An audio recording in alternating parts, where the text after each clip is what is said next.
Football made simple. Become great at your craft by finding ways to make it simple for those around you.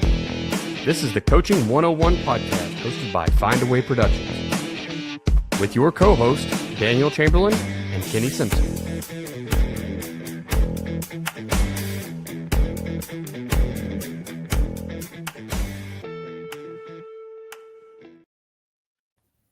What's up, coaches? This is the Coaching 101 podcast. I am Daniel Chamberlain here with Coach Kenny Simpson. Coach, it is playoff football time for you and your Southerners. It sounds like you had a good Friday, a little bit better than mine. Yeah, anytime you can, we were playing for the 2 seed, playing a team that is going to host a playoff game. I think a good team, and we played really, really well. I thought in all 3 phases. It's been a minute. We've been challenging our kids to try to be clean, across the board, and so we're able to come away with a big win. We ended up winning 47-14 against a team I think is pretty good, and so when you can do that, it's always a good deal. We finished the regular season. Check this, Dane. We finished the regular season plus 30 in the turnover margin. So you guys that want to know how you win games when maybe you don't have dominant athletes, you create 34 turnovers, and you only give it away 4 times all season. That's pretty good. To have a good chance to win a lot of games. Friday night's game, we won the turnover margin 7-0. So if you do that, you're probably going to win. It takes a game that should be even and obviously puts it in your favor. Of course, our kids played phenomenal. Our DBs had 4 picks. I think we had forced three fumbles. Yardage-wise, I think we were about even. I think they had 400 some odd yards, and we had maybe 400 or 500 yards. But turnover margin and special teams make a big, big difference. Yeah, special teams. You hear people talk about the hidden yardage and you've got to go. We watched our punt returner, and it's really no fault of his own. It's kind of what we've coached him to do because we're afraid to turn the ball over. But he watched a lot of footballs hit the dirt and roll, and when they hit the dirt, and that punter was good, and he had them rolling 25 yards. Right. So every time you Peter get away from it, you're giving them 25 yards. So that's one of those things we have to coach that confidence next year. And that same kid to be confident, go get that ball. And we have to have confidence in ourselves and just letting the kid go get it. But, we at one point this season, I think we were around week 4 or 5, and we were averaging 3 defensive turnovers a game. And I was like, that's wild. It's wild that we're getting an additional 3. And I don't know what the numbers played out down the road. But that's big time, and if you can keep your offense clean, it's hard to win a game when you are 3 less possessions, essentially, right? You have 3 less scoring opportunities. That's hard to win. Yeah, there's 2 or 3 statistics that they show at every NFL game, and it's been proven time and time again. You win the turnover battle, you got an 80% chance of winning the game. Then you can win the special teams battle with a blocked punt or a long return or whatever that might be. You start at your own 20, your odds of scoring go up 10% every 10 yards you gain. We made the team we played start inside their own 20 as an average. So, you can have 400 yards of offense. You got to go 80 to score. Yeah. On the other end of it for us, I think we started around the 50-yard line. When you're doing that, it's easy to call offense when you got 4 downs to get 10 yards. Yeah, that's pretty awesome. We were not so successful on Friday night. Took a loss. It was a win and get in for both of us, for both teams that Friday night. So, unfortunately, our season does come to an end. You got to give kudos to the Longhorns from Lone Grove. That is my alma mater. So that was a little tough. Last year we went down there and beat them, and then in the first round of the playoffs, I got to travel down and beat our old rival, which was Plainview. So last year was a good year for me as a coach. Unfortunately, my nephews were on that Plainview team, so I ended their one of them I ended his football career. He was a senior, so that was his last game ever. And then the other one's a little bit younger, so he still gets to keep playing. But this year, Lone Grove came up and did it to us. So it's just kind of how it goes sometimes. It was a hard-fought battle. In NFL, I feel like you see a bunch of last-second field goal wins. It seems like every week, 70% of the games are like who goes down and kicks it to win. I don't know if I've ever seen that in high school. So for them to drive the field and kick a field goal to beat us was was big time. For a coach to have the confidence in his kicker, I don't know that we had that confidence. I think we'd have gone for it. Like we've struggled with the field goal this year, so yeah, man, kudos to him for having the game plan, and they went down and got the thing done. So the Longhorns go on. They go in as like a 2 seed, I believe, and we're collecting jerseys. So it's kind of a tough one, but yeah. We want to talk today about kind of building belief in your team. And so, really that whatever your thing is, if you do it during the off season, how you build that resiliency, and then moving into season. And Coach, I know you got a lot of great talking points. Before we do that, though, let's get into the quote of the week. Yeah. So quote of the week for my guys in Oklahoma, we're going with Bob Stoops, who I do think is one of the better coaches. I've really enjoyed watching him coach, and even in was it XFL or whatever he was coaching recently, he did a good job in that. So yeah, I think he's still the Arlington guy, I think. That's what it is, yeah. So it's been fun to watch. I love how they mic those guys up and you can actually hear them, But anyway, quote of the week from Bob Stoops says, "In coaching, I found that gratitude is a powerful motivator. When players are thankful for what they have, they play with more heart, they play with more passion, and they play with more respect for the game." And I think that's the challenge. And that's the challenge for every coach, especially in today's world, is to get players to be unselfish and grateful for the opportunity to play, and get coaches to be the same way. That's a challenge because we kind of live in a selfish society, and it's pushed individual awards on these kids since they were little. So if you can figure out a way to get them all to come together for the collective and play for each other, then you're going to have a much, much better chance of accomplishing what we're going to talk about today. Like that's, to me, number one thing you got to get them to accomplish. And you're never going to be perfect. Like nobody is perfect in that world. But if you can get them to at least give up a little bit of their own individualism to help the team, you got a chance to be successful. I love that. I love that quote, and it really comes back to like relationships for me, right? We've talked about that for almost 3 years now. We've almost been doing this for 3 years. Just kind of that relationships over everything, and you've got to go out and build those relationships with kids, and this is part of it, right? They will. You can instill things like gratitude and belief and all the stuff we're going to talk about today. So that's a good one. Coach Stoops, of course, good coach. Real quick, man, we'll jump into our ads. If you don't mind, can you share some other ways a coach can make things simple for his staff and athletes? All right, guys, you're watching live. This is where we're going to go in and clip some stuff for the released episode. Wings and Things, December 12, 13, right? Mm-hmm. That's what you said. Mm-hmm. And then the 7.0 and then your clinics. All right, let's do it. All right, appreciate that, Coach. Guys, thank you so much for listening through those ads and reaching out to those guys. If you haven't talked to Mark and them over at Ace Sports, you're really missing out. You're kind of hurting yourself.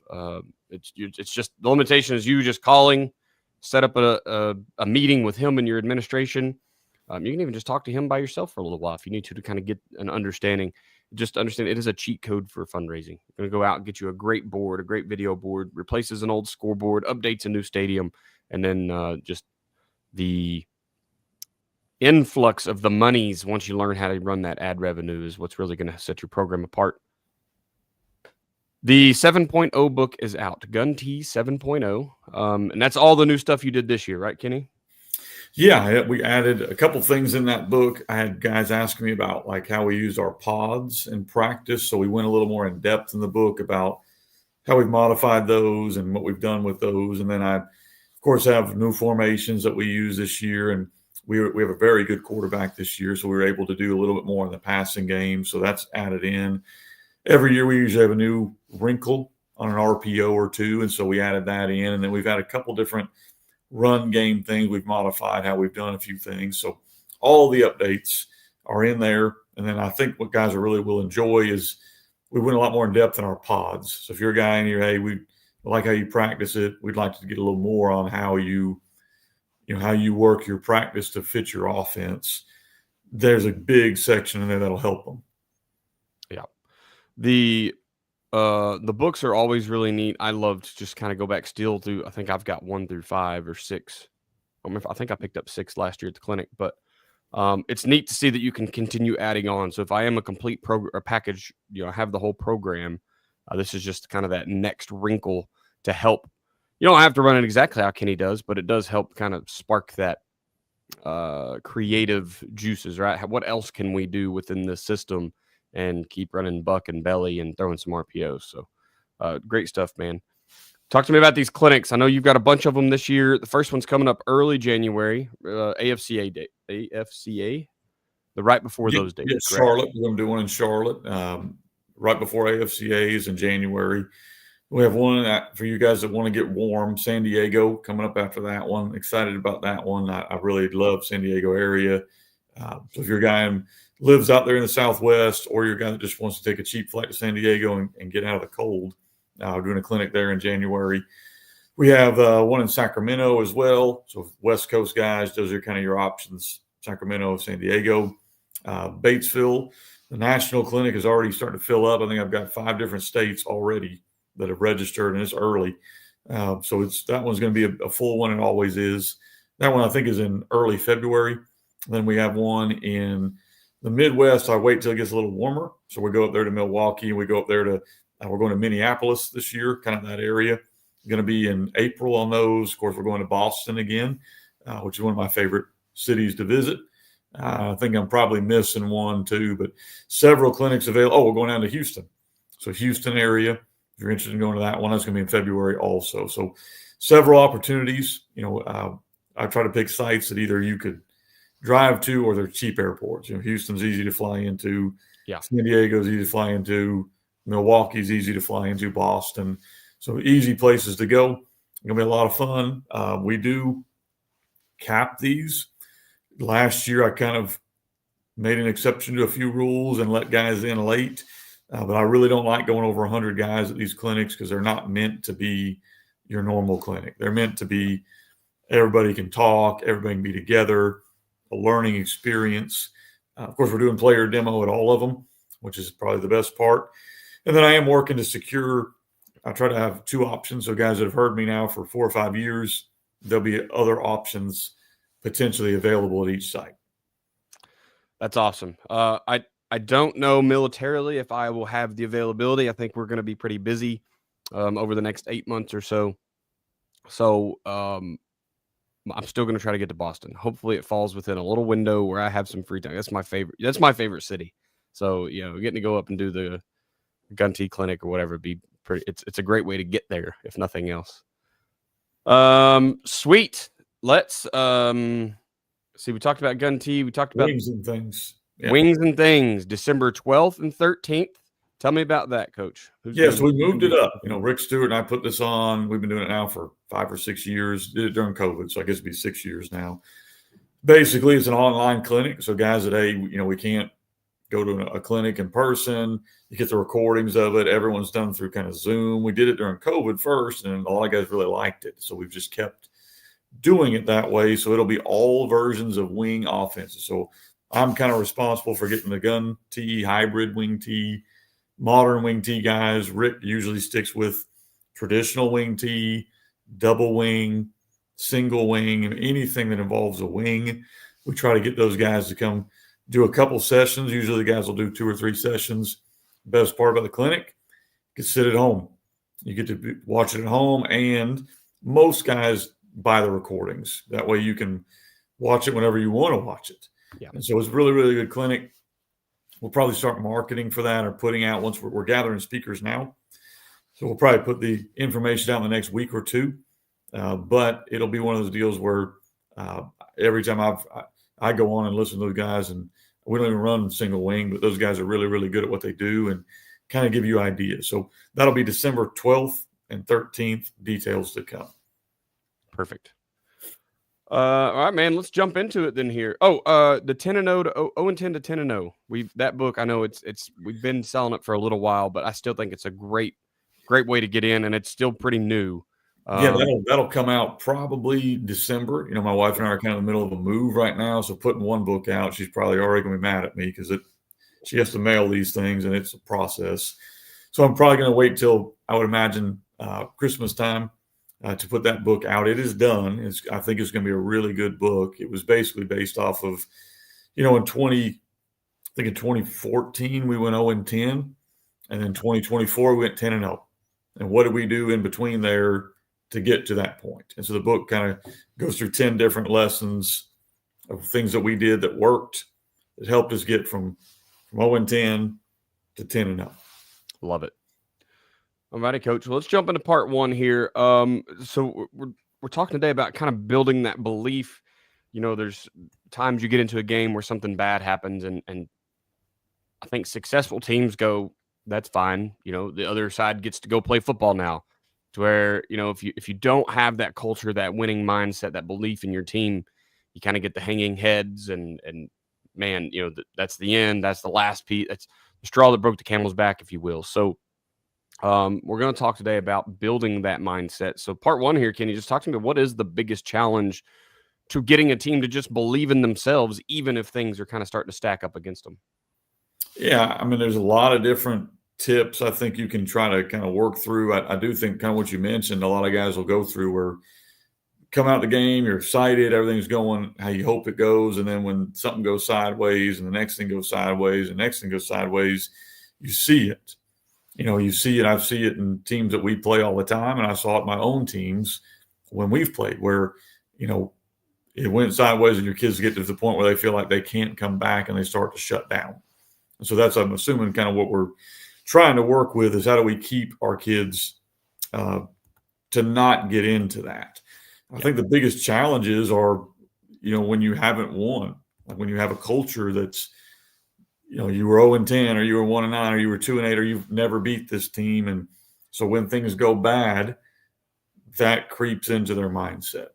And that, we call that like a losing culture. Like your culture is you've never won. Doesn't mean you're losers. It just means you've never had to overcome that. And the first time's always the hardest, in my opinion, to go from never done it and convince your kids, hey, we can do it. I think that's the first thing you got to do is that's a big challenge. I think you also can struggle with the support. If you're coming into a school, you can't do it by yourself as a head coach. Like there's got to be support from the admin, where they're going to give you the tools you need to try to turn this thing around, be that facilities, be that time with the kids, be that equipment, be that whatever it might be, where you have the opportunity to do the things that you want to do to try to turn around. You got to have that support. You got to figure out a way to get support for the kids. Whether that's, some of them don't have a great family life. So that's a big struggle, is getting them where they go home and there's either nothing there, or they go home and their parents, I've had them before where they've got like what I would call good parents, but they're really bad sports parents. Like they take them on vacation in the middle of the season, or the kid wants to quit, let him quit, because he's upset, instead of trying to work through things. So you got to figure out a way to get support around these kids. That's a tough challenge that a lot of guys face, whether it be no support or even worse, negative support. It's hard to defeat that. Help. If you're a coach, creating a good staff is essential. And then there's lots of different ways you can do that, but you can't do it by yourself. And a lot of places it's difficult to bring in guys that are talented, or bring in guys that want to be there, bring in guys that can actually help you.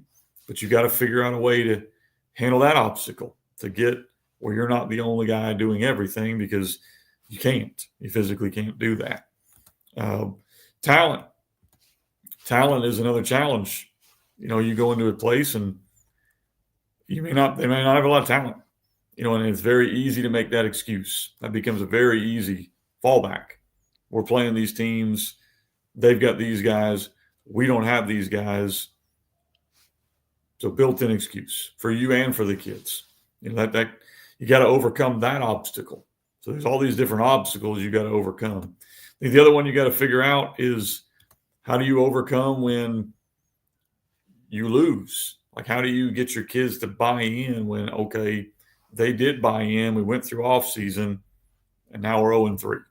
Yeah. They did buy in, we went through off season, they're giving you all they've got, and we're 2-6. How do you continue to get them each week to come to the table ready to compete and not have it creep into their head, oh no, here it goes again. And I think those are the different challenges you kind of have to address before you can get into answers. And we're going to do answers later on, but to me, those are the things I look at of these are the biggest obstacles you've got to jump to try to create what people would call a winning culture, or a culture where kids expect to compete and they're mentally ready to handle those challenges. It seems like every time I've changed schools to go help with a rebuild or something, it always comes down to physicality. It's always, do you have a good weight room program? Are your kids developing themselves in the off season? Are the coaches developing? Are they going to clinics? Are they studying? Or is it we're just going to do things we did last year? How can we as coaches, and we're going to talk support here in a minute, and you kind of did a little bit with the admin and stuff. How do we defeat those? I guess let's just jump on into answers, because that's like you hit all the roadblocks. Well, one thing I want to mention Daniel to you too, and I do want to go on, but all right, so we have a guard this year, sophomore guard playing for us at quick guard, which in our offense, those guys tend to be undersized anyway. But I went in the weight room the other day, and we get after it in the weight room. You see our kids, we get after it. But he's a sophomore. He's a multi-sport kid. He was working out with less than I would work out with. So I think you can be physical. You don't necessarily have to be a weight room warrior. Like, how do you convince a kid like him, you're going to go lead up on these linebackers we're playing, that they're significantly bigger, they're significantly stronger, but we still expect you to be physical anyway. I think that's the weight room helps for sure. It's obviously easier, but we can't let that be an excuse, because at some point, no matter how much weight room work you put in, the other guy's bigger, stronger, and faster, and we're not going to back down. So I think the mindset is as important as the weight room. I love it. Sweet. Let's move into part 2 here, Kenny, and just talking about, why do some cultures always seem to have that built-in belief? I can look around here at, you can almost put them in their own categories, right? There's the 6 or 8 teams around me that every year are going to be 8-2 or better. The 2 that they lose will probably be to another one of those types of teams who just always seem to have it together. And then there's the have-nots, and those guys always seem to be 2-8 or worse, right? And there doesn't ever appear to be, they might sneak in a 5-5 year here and there, but there's not really a changing of the guard, right? There's not that. We kind of know when the schedules come out, when the districts are made, who the district champions are, minus maybe a fluke game here and there. So what is it that creates that at a school or on a team to where those guys are continuously in the have side, and rarely do they drop off, and vice versa? The have-nots rarely jump up and do what you did, honestly, and change an entire program. I think the easy thing to do as coaches, because I've done it, there's the same schools in Arkansas here that are always really, really talented. Like, they're really, really good. And so the easy excuse to do is, well, of course they're talented. They got the best talent. Like, of course they win all the games. They're recruiting. Or, of course, they're winning all the games. They have the best facilities. Or, of course, they're winning all the games. So, one, you got to get out of those excuses. Like, you got to get out of those excuses. If you're in the have-nots and you want to get into the haves, excuses are for losers. Winners win. And you got to figure out how to do that. And then until you can do that, you're not going to get into that other category, regardless of how much talent you might have or how little talent they might have. So when I judge a program, those teams that are always winning, it's great, but I look at, like, what about on their down year? Like, what about on the year where, and I've seen some of these teams where they don't really have a lot more talent than who they're playing, and they're still whipping them. So it's not just talent, and I think you have to make sure as a coach, you don't fall into that, or you don't look for the shortcut. Go grab a bunch of good players. Now I'll win. I'm not saying good players don't help you win. Of course they help you win.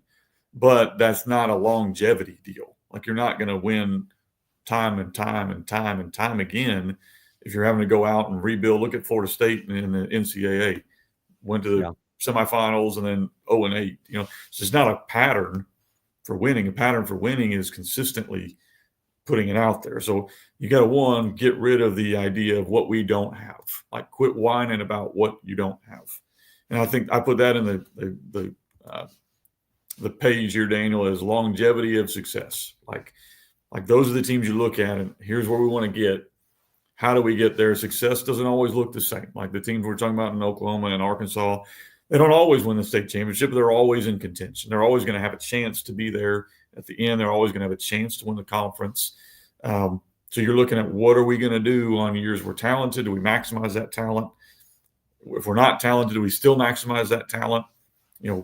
Can we get to a point where year in, year out, we're successful? I think that's where you judge yourself as a coach. I mean, if I go 10-0 and then 2-8, well, it wasn't the coach, it was the kids. But if you're going 10-0 and the next year, all right, we had a bad year at 6-4, but that group could have been 2-8, then I think you start to go, oh man, that guy's doing a good job. There's a lot of schools I look at. The team we beat Friday night, I think that guy's done a heck of a job with the group he's had. I picked them to finish 5th or 6th in the conference. We had to beat him to make him 3rd. He's done a great job. Yeah. I don't know. He probably ain't getting a Coach of the Year plaque for being 3rd in the conference, but as a coach, I can see that and I can recognize that. So I think that's what I look at as a coach. Are you maximizing what you have? That might be 5-5. It might be 4-6. But are you maximizing what you've got? I think big thing that we've tried to do here, and I think it's worked, is we focus on the process. Like we focus, and that's a Nick Saban quote. I know I'm stealing from him 100%, but we don't ever focus on who we're playing. Now we obviously scout them. We always put together a game plan for them, right, but we don't allow whether they're good or bad to affect how we prepare. Like if you come watch us prepare for a team that we got to beat, we're in the playoffs now, or if you come and watch us prepare for a team that we're probably 40-point favorites, we're going to prepare the same. Like the coaches are going to prepare the same. The kids are going to prepare the same. Then when we win, which we hope we do, or we lose, we're going to treat that the same way when we evaluate the film and look to make adjustments. One of the hardest things to do is after a big win, come in and be realistically critical of where you got to get better. Like that's hard. It's hard to get kids' attention when they won. But think about it, like Daniel's game. They lost on a walk-off field goal. So did that team that won because the kick went through the uprights necessarily do things perfect? What if it had gone to the left of the uprights? Everything's not wrong or right because of one play. Right. And you have to get your kids to understand that. Like we win or we lose, we got to get better. We win or we lose, we got to make adjustments. Whoever we're playing doesn't affect how you play. Like you play how you play, whether we're playing number one team in the state or we're playing a team that everyone's telling you ought to beat by 40. You do you. I think if you can ever get your kids to focus on that, focus on us, not who we're playing, you're going to have a better chance to be successful in those big high-stress situations. You're also going to have a chance to not play down to teams you shouldn't play down to. Sports happen. I mean, sports happen, guys. Reality is reality. Watching the NFL, the Dolphins just beat the Bills. Like things happen. But you don't want that to be a common occurrence. Like we want to try to limit that as much as we can by focusing on how do we get better? How do we get better regardless of win or loss? Then I think you have to have a realistic plan of how you can show your team you can win. So if you're in the, Daniel called them a have-nots group, and you're going against a have group, you're going against an opponent that's good, realistically, can you show your kids, schematic-wise, how you have a chance to win this game? And just saying play harder or play with heart or motivation, that's not it. That's not it. Can we show them defensively, here's what we think we can do to them to limit them? Can we show our guy offensively, here's how we can beat this team because we're going to use their technique against them? Kids aren't dumb. They can turn film on and go, my goodness, they're good. That's easy to do. So you got to be able to break it down and say, here's how our scheme can take advantage of this. Here's how our scheme can give you a chance to win. Here's how your technique can give you a chance to be successful. We're not asking you to all of a sudden become an all-state player. We're asking you to do X, Y, or Z. It might be, you're at corner. We know you can't cover this guy. Can you take these 3 routes away and we'll give you help on the rest of them? You're a D lineman and you're going against a stud here. We're not asking you to run into him because that would just be suicide. Can you use your quickness? Can you sacrifice your body and grab 2 of them so our linebacker can make a play? What is your scheme against a superior opponent? Do you have a realistic plan of how you can win? Because kids, they know that. And if you go into games where you're not giving them an opportunity schematic-wise, you're failing them. And so I think even the years we weren't great, we tried to go in with a plan of how we could win. I think you have to have a coaching staff that understands your scheme so well, they can make adjustments in game. You can't do that with a new scheme. It's got to be something you've run a lot, inside and outside. You can look at the film and go, oh, here's what we're going to do. And it's already built in. It can't be hey, we're going to add this, right before on a timeout. That's probably, you might get lucky once, but that's probably not going to be long-term success. But if you've had a scheme that has built-in things that you can go to, hey, remember, guys, we ran this 2 weeks ago. Do you remember that? You're doing this. So we're just going to switch your responsibilities. Nice, easy fix. Do you have the ability to make adjustments, or is your adjustment holler at the kids and say, play harder? That ain't going to work. There's times, guys, I've got to get on our kids to play hard. I'm not saying you don't have to do that. But if that's your only adjustment, kids will not look to you with respect because you're not really giving them a tool. My dads, you want me to play harder up in the bleachers. That's right. So are all the fans. What are you giving me as a tool that can actually help me be successful?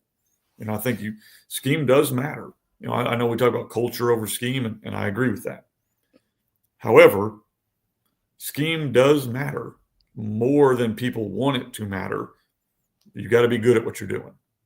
For sure. When I look at those teams that are always at the top, I think kind of really just piggybacking on all the things I use piggybacking on Veterans Day. So for all you veterans out there listening, there you go. I got you. Just piggyback on that. They do always seem to have the answers, right? And and I know we look at talent a lot. And yes, those teams now in the transfer portal era, those teams are going to accumulate more. The rich are going to get richer for a while, right? There is some more parity in college football because of the financial side. But in high school, we don't have that financial side. So it's going to be the wins. It's going to be the coaches. Really ties back into last week's episode when we talked about keeping your staff together. Now more than ever, it might be more important to have guys on staff that have those answers, like you just said, Kenny, the ones that can look for their position group and say, oh, we're failing here. This was the answer we used before.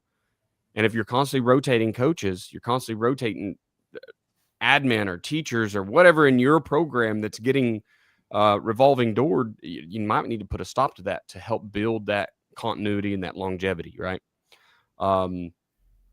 So having the coaches there to lead that from the front, because the kids get 4 years. Don't matter if they're a walk-on starter as a freshman, you still only get them for 4 years.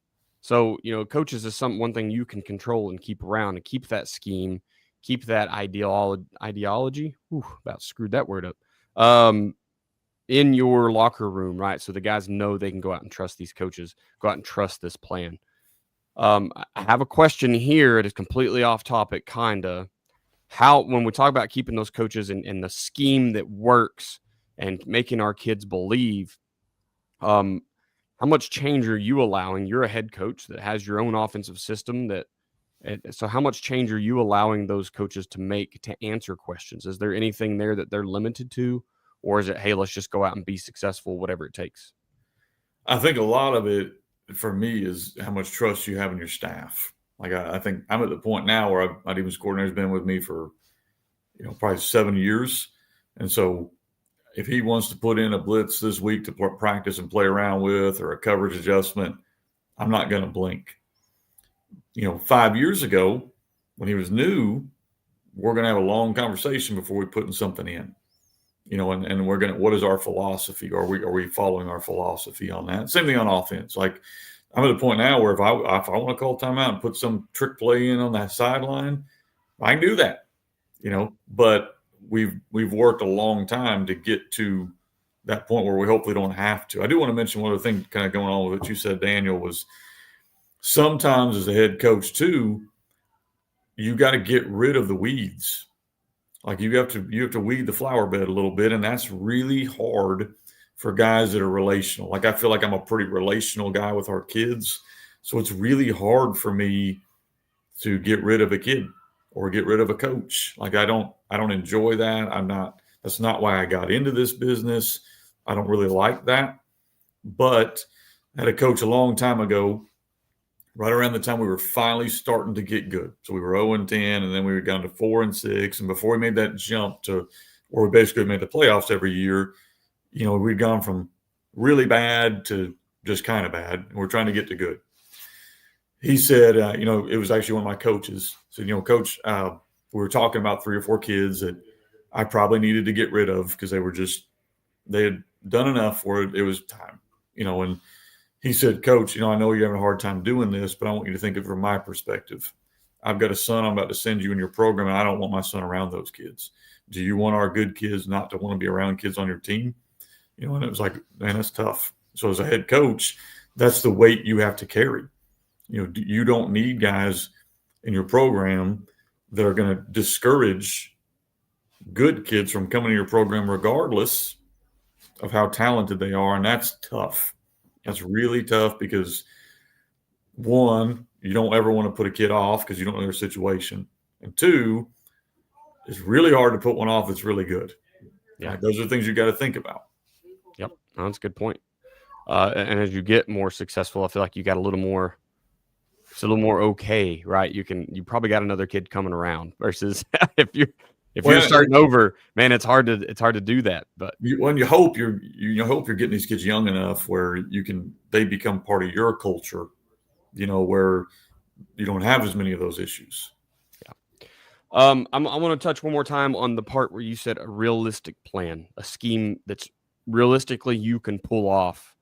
Look, I mean, we can all watch football on Saturdays and Sundays and try to trickle things down and pull from our coordinator that we love the most, whether you're maybe you're a Lincoln Riley guy or a Schottenheimer guy, or maybe you're watching Saban's defenses or whoever it is you're watching. You can always try to pull from that and put in, but you got to be realistic with, if you're going to run Nick Saban's defense, do you have a bunch of 5-star talent that's on defense, or are you trying to make kids that can't really pull off these things do it? And I think you're going to find that you'll just be disappointed more times than not. And so having a realistic plan, I think, is big time. Scheme can be really neat, and you can draw up a lot of answers. You can have a lot of fun stuff. But if you start watching your kids screw up, they start making mistakes. Your tackle's down blocking when he's supposed to reach block, and your puller forgets to pull or pulls the wrong way, or your quarterback's turning the wrong direction. You'll start seeing these little things because you're just doing a little too much. I think that's where you have to go back and estimate or evaluate how realistic is our game plan. Can our kids pull that off? That doesn't mean you can't try to push the boundaries. I think you should. We at our school, we have a why not mentality. Why not do that? What is it? Is it the new ninja formation? Is it tackle over unbalanced? Is it tackle guard over unbalanced? Are we running outside zone with nothing but a tight end on that side of the center? What are we doing? And why not go do that? But we also have to keep it realistic, and it needs to make sense, right? You need to understand it better give you an advantage. You better not just be running stuff just to run stuff. So a realistic plan your kids can actually pull off that also gives you an advantage. Otherwise, you might just be spinning your wheels and wasting your time with those kids in their younger years. I think the other part about the scheme too is an identity. Like, who are you? You can win a lot of ways. I'm not advocating one way or the other. Everyone knows what I run, but I've seen guys who have gone into a school and they put in the spread, up tempo, get after it, score a bunch of points, had a lot of success. Seen guys go into a school and say, all right, we're going to be good on defense, we're going to control the clock, we're going to run the ball. They've been successful. Yep. The bottom line is an identity that matches your kids. I think that's important. That's awesome. Yeah, identity is definitely where it's at. Stay true to yourself, right? All right, let's get to the last part here, Coach, and that's how to be intentional or become intentional with your team. So talk to me about how coaches can do that to kind of aid themselves and everything else we've talked about today. Yeah, I think one, you either have to have experience in what needs to be done or bring someone in that has experience with what needs to be done. So if you're a young coach now and you're taking over some program and you don't know, and that's okay to admit that you don't know. Go find an old veteran that can come in and help you, or go find a mentor. Doesn't even have to be on your staff. Go find somebody who's been there and done that, who can give you some different tips. Say, here's what I've done before. Here's what I'm seeing with your program. Here's some things you can do. Kind of a sounding board guy, maybe, that you can show problems to, and he can help you problem solve those things. Because experience doesn't just happen. Like you have to go through it. So that's not a great fun answer for a young coach to hear, but experience matters a lot of times in those deals. I think placing the focus on the players and their responsibility and not letting a scoreboard affect that. And that's easier said than done. This year we went 9-1, and I had to really practice that on the one, because the kids are naturally way different after a loss than they are a win. Yeah. So as a coach, you have to be the same. Like it bothers me. I was sick for a week. We haven't lost in a long time. Sick for a long time. However, I can't just lose my mind and, be a completely different person after we lost the game as opposed to when we won a game. Or I'm not practicing what I'm preaching. Because I'm telling these kids, win or lose, we're going to try to get better. And win or lose, we care for you the same. And if you don't do that, then all of a sudden you're now placing all your emphasis on winning and not any emphasis on growing your players. I think really good teams celebrate and they win and they have a good time. But you don't really see a difference on Monday when they come in. If they lost or they won, same. It's the same mentality. I think you got to try to take emotion out of whatever you're doing as much as possible. Like, it's easy to get kids fired up, go play a game. It's pretty easy. I think it's easy to, be fired up on Friday, or it's easy to fly off the handle when your emotions run hot. And the emotions are going to, it's an emotional game. But as a head coach, you need to try to remove yourself as much as possible from that emotion. You're never going to be all the way out of it. But try not to make hasty decisions, especially with people, with emotion. Push off making decisions till at least a day or so, like big decisions, till at least a day or so, and everybody's had a chance to kind of cool down. That might mean sending a kid to the locker room. You're not kicking them off the team so you can visit and talk about different things. That might mean whatever it is, but you try to take emotion out of big decisions. That's really difficult calling plays. And I think you have to do the same thing there. Like, emotion plays a role, and you have to have a feel for the game.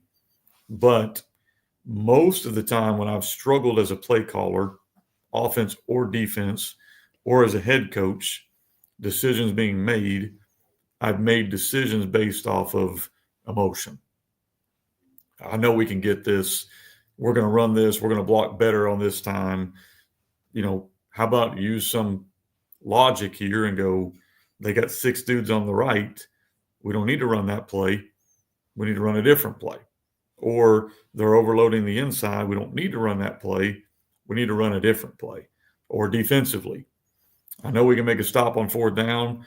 Well, what does your call sheet that you've worked on all week tell you to do? Like, Don't just call a blitz because you feel it. What does your call sheet tell you he's done all year? Use that. I know we could go for it and get it right here, but we're up 17 in the 4th quarter. Maybe it's better to just punt this and play the odds. Those are the things you've got to be able to do as a head coach or a play caller in the heat of the game, is try to take emotion out of it and make logical decisions. I think that's hard to do.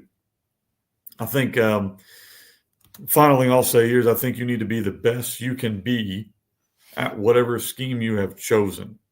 Be a master of your scheme and your craft. Whether that's 3-4 defense, 4-2 defense, 3-3-5 defense, whatever, 3 safety defense, whatever it is, be a master at that so you can make adjustments. Offensively, flex bone, air raid, gun tee, wing tee, option. Be a master of what you're trying to accomplish to give your kids the best chance to succeed. And if it's not you, hire a guy who's a master at what he does so he can help your kids win. That may be the best point out of all of those. I know emotionally, look, if I wanted someone that's going to go for it every single time on fourth down, I'd hire a mom out of the stands because that's what they all want, right? Go for it. We got it this time, coach. We're at our own 20. Like, we probably don't need to go for this. So yeah, that's big, and I feel like logically it makes sense to just do the thing that a lot of other people are doing. Punt the ball when you need to, field goal when you need to. I have to admit, there's some nights on Friday that I'm on the sideline going, I think we should have went for that when we're punting, or Right. Thank God we're punting, because I don't think we would have gotten it, right? Like, we have that a little bit of difference that we would have done things, but it's not our call, and it doesn't make it right or wrong. So emotionally, we get carried away, right? You mentioned it there. But being the best you can at whatever scheme you've chosen to run, the coaches you've decided to hire, the kids you've decided to play, you have to be the best you can be at like you said, Kenny, giving them the opportunity, the chance to win. After my first year, when I was absolutely useless as a coach and realized it, I immediately jumped in and I went and found a way to learn more football. And it cost me some money. I had to invest in myself and my football knowledge and my X's and O's and all that, because I just simply didn't know anything. And I felt like I was wasting kids' year of football. If you send out a senior class and they lose a bunch of games or have a poor year, and it's because you would not invest in yourself to be a better coach, I think that's the worst thing you can do. That is being a steward, a bad steward of the profession, is how I would put that in military terms. That's something I think is irresponsible and can't be forgiven. You have one job to do, and that's go out and get better at what you're doing. Yes, it's nice to win 10 games in a season, or at least Kenny tells me. I've never been 10-0, and it sucks to lose them all. I know that because we've lost a bunch. But going out and not being the best you can be to help those kids be whatever their ceiling is, reach it and try to break it, I think is just unforgivable. You have to go out and do that for yourself. And as you do that, as you said, Coach, being intentional about that, I think you'll watch your success come around. You can have more time at a job. You may win 5-5 3 or 4 years in a row, but people understand a ceiling, right? They understand there's a ceiling on a team. Talent sometimes is the bottleneck. Sometimes it's, hey, we can't get another coach hired. But if you continuously are doing more with less, I think the favors will start falling for you. And now you can go out and hire one of these coaches that knows what to do to get better. Or a kid transfers in because, hey, we've seen them doing the right thing over there. That new bond comes, and now all of a sudden you've got a new stadium or a new weight room, or you got turf or whatever you want, right?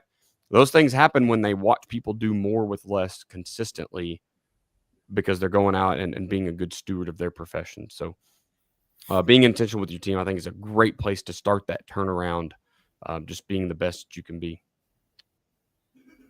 I think we checked all the boxes there, Coach. I know that we've got one little situation of the week here, and it is kind of just talking about keeping kids in that mindset of belief when the things are kind of on the line. So we'll go through the situation week here.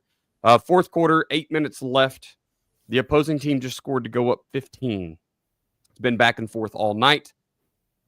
Little monkey wrench here. You have a freshman wide receiver who you've not really used before, and he's having a standout night. I mean, he's really broke out tonight. Whatever it is that he's got, they can't stop it. And your primary back, who you've leaned on all season long, has been kind of the dude is just not shining. So whether it be game plan or something internal, whatever, he's just not having the night he generally does. 3-part question. What is your message to the kids? What does your communication look like going in with your play callers? And how do you go about handling that situation overall? I'm assuming you're talking about like replacing one for the other. That's what I'm going to I don't know if you mean that or not, but that's how I would read kind of what you're asking that question. Like, do you replace the. They're both on the field, but I guess more than anything, just generally the answer is put the ball in the playmaker's hands, the one you can trust, who's done it all year. Now he's not working, and this other kid is for some reason. So yeah, I mean, for us, we run what's working in the game. So the rest, that's not going to be we don't think it's a bad kid, and I think we're going to run what's working. And I think down 15, you ain't got a lot of time anyway, so you better go to what's got you there. I think for the main thing on those situations is making sure your kids understand a time down situation. Like, we're going to have to move quickly. I'm going to go to what works. To me, I don't even think that's a hard question. It'd be harder if I had to bench one of them, but we're going to go with what works and try to get down the field. And, Monday we'll deal with why whatever we were trying to do earlier, it isn't working, but we got to try to win this game. I think our kids understand the goal is to win and be successful as a team. I hope you've built that culture. But 8 minutes to go, you don't have time to fool around at that point. It's not like you can go back and scheme stuff up, and you got to move because you're going to score twice. I think big thing, keep that kid involved if you can, and just let them, hey, no, we're gonna we got to throw the ball right here. We may use you as play fake. We may get you the ball a little bit here, but we're going to play the hot hand, and that's not a question. We had that happen, I think, a couple nights ago. Where we've got a super, super talented quarterback here. Well, I think is phenomenal. Best one we've ever had come through here. But we threw it 5 times because we scored 47 points. It wasn't a knock to him. This was the hot hand, where week before, I think he'd thrown it 20 times. And this coming up week, he may throw it 20 more times. It's one of those deals where he's a dude for us. But the hot hand was someone else, and it's not a knock on the kid. We're going to do whatever it takes to be successful to win this game right now. I love it. Is there anything special you're talking to your coaches here as you're communicating with them over the headset about how we need to handle any of the situation? Have y'all practiced this situation enough? Hey, we got to get the stop, keep the clock from rolling while we do get going, right? Yeah, no, fortunately we especially early in the season, we haven't done it as much recently, probably need to, but we always will work some kind of 2-minute drill. We're always working some situation, especially early in the year. We'll work where we got to score, get the onside kick. We also work the other end of it where they score. We got to recover the onside kick. How do we play defense in that situation? So, we've worked those situations a lot. Probably use a good refresher here before the playoffs. But if you've practiced that situation, your kids should be comfortable with it. So there shouldn't need to be a ton of communication going on there. But I always do have it. It's usually me. Or I will delegate to another coach of how many timeouts do we have? We're going for 2 here. What's our game plan in these types of situations? Yep, love it. All right, man. Well, Coach, I think that pretty much does it for the day. Thank you once again for Ace Sports, Martin Bridges. If you haven't reached out to him, martin.bridges@acesports.com. Please do that. Get at least a mock-up of what a board could look like for you. Get with some coaches that have it. I think Mark can hook you up with some of those guys and just talk finances and what it can actually do for your program, especially now as some of our seasons have come to an end. Some of us are still playing, but maybe you're not going to be back at home anymore, so they can kind of get in and look at it, and you got a little bit of extra time there. Yeah, man. Let's see. Social media. I am at Coach Chambo OK on Twitter/X. You can email me at chamberlainfootballconsulting@gmail.com and check out the YouTube. Just look at Chamberlain Football Consulting on YouTube. You should find me. Kenny is at FB Coach Simpson everywhere. And then check out his YouTube and, of course, fbcoachsimpson.com. Go over and jump into the Gun T program. This is a great time as you get ready for that big reset, especially if you couldn't move the ball much this year. If you struggled on offense, I think it's a great place to go to get an idea of how to have answers. We talked earlier, you got to have answers to all these different problems. The Gun T system is great for that, having answers for everything. Podcast is at Coaching 101 Pod on Twitter/X. We want to thank you for being a listener to the Coaching 101 podcast. We hope you join us next week as we continue to make the complex more simple. Please consider subscribing to the show so you'll always know when the new episodes are out. We'll leave you with this. It's hard to beat someone who never gives up. No matter the situation, find a way.